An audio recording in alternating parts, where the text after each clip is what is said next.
De nous écouter sur les réseaux synchronisés de Radio Mali, il est 13h.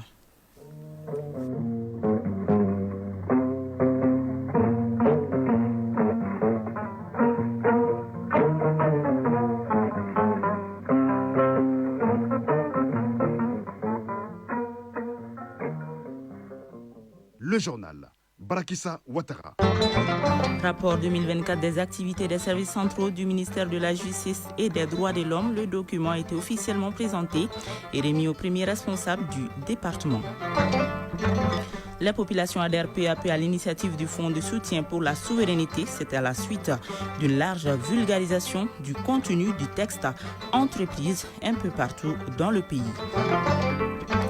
Page Inter, les soldats de l'armée soudanaise ont repris aujourd'hui le contrôle du palais présidentiel à Khartoum après une violente bataille contre les paramilitaires rivaux.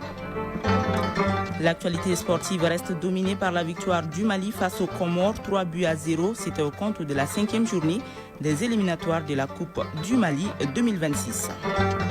Exceptionnellement, ce ramadan, les prix de denrées de grande consommation connaissent une relative stabilité dans les marchés de la capitale, un état de fait qui a suscité l'intérêt de notre chroniqueur Soumaïla Berti. Il nous en parle dans la chronique du développement. Voilà pour le sommaire. Mesdames et messieurs, bonjour et bienvenue. Présentation hier du rapport annuel d'activité des services centraux du ministère de la Justice et des Droits de l'Homme. Le document retrace les différentes actions menées par le département de la Justice durant l'année écoulée. La présentation de ce rapport est un symbole fort qui marque la dynamique innovante instaurée par le ministre et qui est motivée par la transparence, la responsabilité et la recevabilité. Ce document constitue une mémoire pour l'institution judiciaire au Mali. Mamadou Fani. Document de référence qui donne une vision complète de toutes les actions menées par les services centraux du ministère de la Justice et des Droits de l'Homme en 2024. La présentation et la remise officielle du rapport 2024 est un moment important pour le département. Une occasion de faire le point des acquis pour le renforcement de la transparence dans la gestion des affaires judiciaires au Mali. Boubacar Sidiki Diarra H, secrétaire général du ministère de la Justice et des Droits de l'Homme. Dans le domaine de la lutte contre la corruption et la délinquance économique et financière, plus de 400 milliards de francs CFA recouvrés, régularisés, payés en caution ou en dommages et intérêts. Dans le domaine du renforcement des capacités des ressources humaines, 316 auditeurs recrutés et qui est supérieur à la moitié du nombre total de magistrats, pour un nombre total de 499 en décembre avant le départ à la retraite. 140 greffiers en chef recrutés, 125 fonctionnaires de l'administration pénitentiaire et de l'éducation surveillée. Tous ces résultats ont été obtenus grâce aux efforts des responsables des différents services centraux. Moussa Kissima Traoré, directeur des finances et du matériel du ministère de la Justice et des Droits de l'Homme. On a fait énormément d'achats cette année pour toutes les élections, que ce soit au niveau national et au niveau régional. On parle de 10 000 et quelques équipements de bureaux, mobiliers de bureaux. C'est des situations qui n'ont jamais été réalisées auparavant. La production d'un rapport annuel d'activité a pour finalité de mettre fin à la gestion cacophonique des affaires et favoriser la traçabilité de certaines actions. Mamoudou Kassogué, ministre de la Justice et des Droits de l'Homme. Nous demeurons convaincus que la tâche la plus difficile dans un processus de changement demeure son maintien dans la durée, voire l'adaptation au changement. Cette remise du 3e rapport annuel d'activité de notre département renforce le sentiment quant à un autre pas géant franchi pour consolider les changements qualitatifs amorcés et reposant sur des valeurs de bonne gouvernance, de management responsable, de culture du résultat, de redevabilité et de reddition de comptes dans l'accomplissement des missions assignées aux différents services. Les perspectives 2025 sont très ambitieuses au département de la justice avec l'informatisation du casier judiciaire, la mise en place de l'imprimerie de la justice, la création de la direction de la justice pour enfants et l'instauration du prix de l'intégrité Daniel Amoguin Tessugué, entre autres. Le ministre de l'Éducation nationale explique aux directeurs d'académie, d'enseignement, des centres d'animation pédagogique, aux parents d'élèves et partenaires de l'école le bien fondé du fonds de soutien obtenu à partir des taxes sur les téléphonies. C'est au cours d'une rencontre d'information et de sensibilisation. Le fonds doit pallier la crise d'infrastructures scolaires dont est confronté le département. Compte rendu Fadema Keita. Les taxations sur les téléphonies mobiles constituent des fonds de solidarité. L'argent collecté est destiné aux services sociaux de base. Pour le cas express du ministère de l'Éducation nationale, le nombre croissant des candidats au bac de 1972 à 2024 est passé de 5 000 à 231 000, ce qui pose un sérieux problème d'infrastructure. Ce fonds de soutien doit combler en partie le problème crucial des lycées et établissements publics au Mali. Amadou Savané, ministre de l'Éducation nationale. Utiliser cet argent à construire des salles de classe, à moderniser nos établissements et à apporter un appui solide à notre système éducatif. Il faut que nous financions notre système éducatif avec nos fonds à nous. Prenant tour à tour la parole, les responsables scolaires et partenaires présents approuvent cet acte citoyen et sont tous unanimes du bien fondé de ces taxes. Madame Kone Rakiatoudia, directrice de l'Académie d'enseignement Rive Gauche. Ces taxes prélevées vont servir à faire beaucoup d'investissements au niveau de l'école. L'école étant une affaire de tous, je pense que la cause elle est vraiment noble. Yacouba Dambélé, secrétaire général de la FENAPEM, Fédération nationale des associations des parents d'élèves et étudiants du Mali. Nous avons compris, parce que quand tu parles de souveraineté, il faut parler de dignité.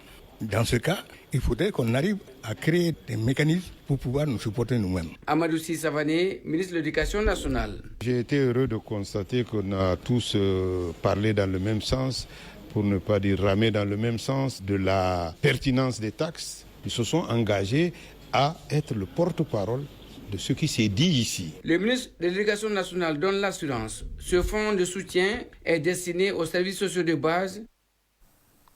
Même scénario dans la région de Caille. Le gouverneur de la région a rencontré les forces vives de la région. À la fin de la rencontre, les populations de la cité des Rails se disent prêtes à engager, à soutenir la transition dans toutes les décisions prises allant dans le sens de la reconquête de la souveraineté du pays. Brahima Daou. Le gouverneur de la région de Caille voulait, à travers cette rencontre, informer et échanger avec les populations pour qu'elles comprennent mieux la démarche entreprise par les plus hautes autorités du pays dans le but d'augmenter les recettes de l'État.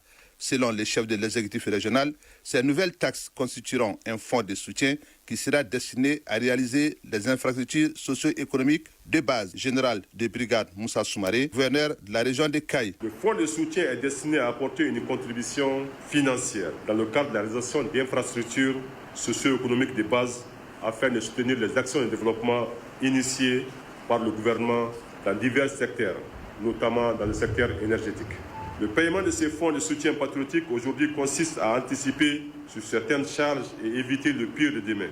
Il faut voir ces montants prélevés comme un projet d'avenir et non comme une taxe de plus. Les populations de la cité des Rails n'ont pas caché leur adhésion à l'initiative et ont promis de véhiculer la bonne information partout où besoin sera. Madame Dey Absetou Traoré, présidente du réseau des femmes entrepreneurs de la région de Caille. Cette décision, nous l'acceptons, on ne le fait pas pour le gouvernement. Et puis, pour moi même, le gouvernement a été très précis et très clair parce qu'il pouvait le faire passer d'une autre manière.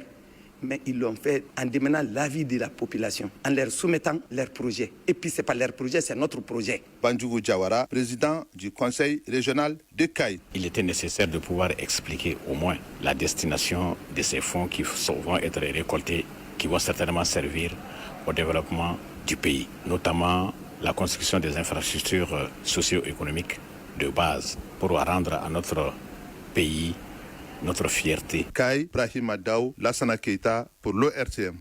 La commune urbaine de Sikasso compte renforcer davantage ses investissements en termes d'infrastructures, de services sociaux de base au bénéfice des habitants de la cité du Kénédougou. Elle compte également renouveler son parc de décharge d'ordures vieux de plus de 20 ans et améliorer la gouvernance locale par la formation de ses élus et ses agents. C'est ce qui ressort de la session du compte administratif de l'exercice 2024. Plus de 16 milliards de francs CFA, c'est le budget prévisionnel 2025 de la commune. Compte rendu, Moussokoro Seremi. Avec un solde excédentaire global de plus de 504 millions de francs CFA, la commune urbaine de Sikasso termine l'année 2024 avec un sentiment de fierté, d'une bonne gestion et d'une amélioration des recettes municipales. Une performance budgétaire qui résulte notamment de la bonne mobilisation des ressources locales, de la rationalisation des dépenses et du soutien des partenaires au développement. Kalfa Sanogo, maire de la commune urbaine de Sikasso. En termes de ressources propres, nous avons pu mobiliser 1 milliard et presque 200 millions de francs CFA.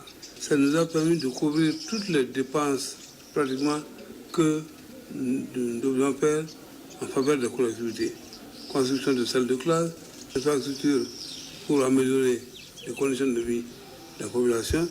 Les collègues sont à saluer pour cet effort de mobilisation de ressources propres, mais surtout les populations qui ont accepté de contribuer aux dépenses de la collectivité. Et pour 2025, Sikasso veut se donner les moyens de ses ambitions pour renforcer ses investissements dans les infrastructures, les services sociaux de base et les initiatives économiques locales au profit de la population. Des projets qui seront réalisés avec le nouveau budget prévisionnel estimé à plus de 16 milliards de francs CFA. Kalfa Sanogo, maire de la commune urbaine de Sikasso. Nous avons pu maintenant engager la rénovation ou le renouvellement du parc de ramassage des ordures ménagères. Maintenant, nous avons demandé à ce qu'on puisse faire revivre cette terriculture à Sikasso et du coup, nous sommes assez avancés. Mais en plus, Changsha est une zone province industrielle. Nous avons pu les convaincre d'amener les industriels chinois à investir dans la zone de Sikasso. Et en clôturant la session, le maire réitère son engagement à œuvrer pour une gestion transparente et participative du budget communal, tout en veillant à ce que chaque franc dépensé contribue au bien-être des populations de la cité. Sikasso, Moussokoro Sereme et Taïro Konate pour l'ORTM. Les nouvelles à l'international en Centrafrique, 2 frères de l'ancien Premier ministre Henri-Marie Dondra ont été arrêtés. Ils ont été interpellés mercredi soir par des agents de l'Office central de répression du banditisme. Sur le parquet, les soupçonnent d'avoir pris part à une conspiration en vue d'empoisonner le président Faustin-Archange Touadéra et l'un de ses conseillers. Leurs proches crient à la manœuvre politique, d'autant plus qu'Henri-Marie Dondra envisage de se présenter à l'élection présidentielle de décembre prochain. Netumbo Nandi Ndetoa devient officiellement la première femme présidente de la Namibie. Son élection, bien que contestée par l'opposition, fait d'elle la 6e femme à accéder à la magistrature suprême en Afrique, rejoignant ainsi des figures telles qu'Ellen Johnson Sirleaf au Libéria, Joyce Banda au Malawi et Samia Suluhu Hassan en Tanzanie. Cette ascension historique met en lumière les nombreux obstacles que les femmes africaines doivent surmonter pour accéder aux plus hautes fonctions politiques. En Tunisie, le président Kais Saïd a limogé hier soir son premier ministre Kamel Madouri. Cette décision intervient moins de 8 mois après sa nomination. Il fut remplacé par la ministre de l'Équipement, Sarah Zafrani Zenzri. L'annonce a été faite dans un communiqué. Pour l'instant, aucune explication officielle n'a été fournie. Les soldats de l'armée soudanaise ont repris aujourd'hui le contrôle du palais présidentiel à Khartoum après une violente bataille contre les paramilitaires rivaux. Les forces de soutien rapide occupaient le siège de la présidence depuis le début du conflit avec l'armée en avril 2023. Mali Actualité, il est 13h passées de 12 minutes.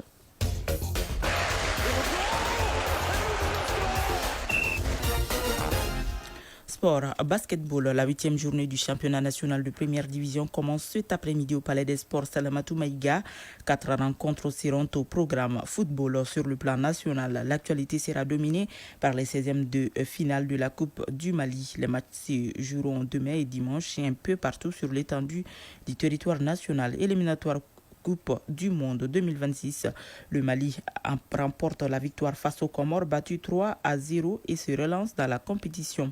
Le résumé de l'actualité sportive avec Isaac Chinou. Qualification pour la Coupe du Monde 2026, les Aigles du Mali ont nettement dominé les Comores 3-0 au compte de la 5e journée des éliminatoires. Le Mali, qui avait besoin de victoire pour se relancer, n'a pas failli à sa mission. Nos envoyés spéciaux Fotri Toura et Tchadja Kamara reviennent sur ce match Comores-Mali. Le contexte du groupe et les enjeux du match ne laissaient pas de choix aux Aigles que de gagner ce jeudi face aux Comores en cette 5e journée du groupe I des éliminatoires du Mondial 2026 au stade municipal de Berkane au Maroc. Paris gagné par les Aigles qui prennent vite les commandes des opérations avec l'ouverture du score à la 21e minute de jeu par Néné Dorgelès à la conclusion d'une belle combinaison offensive. 1-0 pour le Mali, score à la mi-temps. À la reprise, les Aigles font le break à la 55e minute de jeu par Kamouri Doumbia Topi suite à un corner qui a traîné dans la surface adverse. 2-0 pour le Mali qui se met à l'abri avec un 3e but inscrit par le même Kamouri Doumbia. Sur un service du capitaine Yves Bissouma, les jeunes virevoltants milieu de terrain des Aigles signent ainsi son doublé de la soirée. 3-0 pour le Mali. Nous sommes à la 64e minute de jeu. L'affaire presque pliée. Les sélectionneurs des Aigles, Tom Saintfit, gère le reste et préserve ses joueurs clés en opérant les 5 changements réglementaires. Score final 3-0 pour le Mali qui se relance dans le groupe I avec désormais 8 points. Et les regards sont désormais tournés vers le match contre la Centrafrique lundi à Casablanca à partir de 16h. De Berkane au Maroc, Foutgui Tunkara et Tchedja Moussa Kamara pour l'ORTM. Le Mali réalise une bonne opération et réduit son écart avec le premier à titre provisoire, Madagascar, tombeur de la Centrafrique 4-1. La dernière rencontre du groupe se jouera ce soir entre le Ghana et le Tchad. Madagascar est en tête avec 10 points, les Comores et le Ghana suivent. Le Mali est 4e avec 8 points, 5e Centrafrique 4 points et 6e Tchad 0 points. 11 rencontres sont au programme ce vendredi. Outre Ghana, Tchad, il y aura donc Burkina Faso, Djibouti, Niger, Maroc, Rwanda, Nigeria, entre autres. Sur le plan national, l'actualité en football reste marquée par les 16e de finale de la Coupe du Mali de football. Les matchs se joueront demain et dimanche.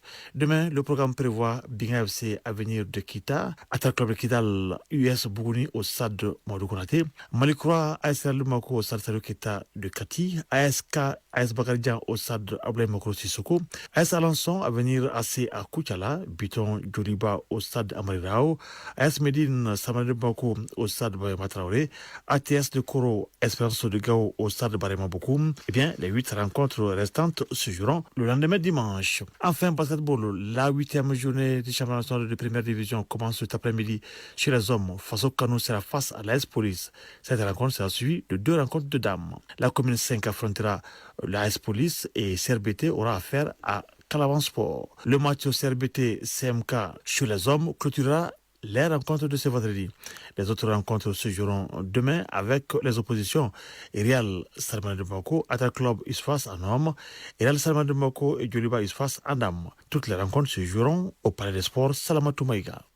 Concernant le classement provisoire dans le groupe I des éliminatoires de la Coupe du Monde Zone Afrique, c'est-à-dire le groupe du Mali, Madagascar occupe la première place avec 10 points, suivent les Comores et le Ghana avec 9 points chacun. Le Mali est 4e avec 8 points, avec 4 points. La République se classe 5e. Le Tchad ferme la marche avec 0 points. Chronique du développement.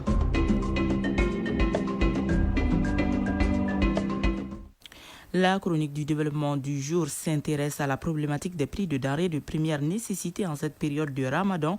Cette année, les prix des denrées de grande consommation comme le sucre connaissent une relative stabilité dans les marchés de la capitale.